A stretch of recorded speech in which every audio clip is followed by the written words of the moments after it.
నా జీవితంలో unanswered prayer ఉంది అనేసి నేను సెటిల్ అయిపోతే ఇంకేమో, ఇంకా దేవుడు ఆలకించడేమో, ఒకవేళ ఇది దేవుని చిత్తం కాదేమో అని చాలా మంది వారికి వారే నిశ్చయం చేసుకుంటారు.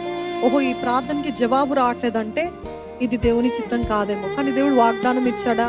అది దేవుని వాక్యానుసారమైన ప్రార్థనేనా?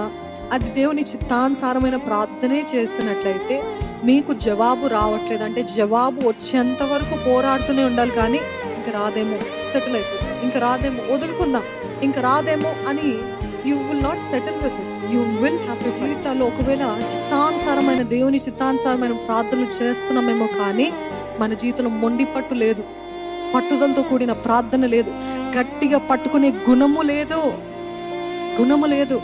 ఇంకెంతకాలం అనుమతిస్తారండి ఓటమిని?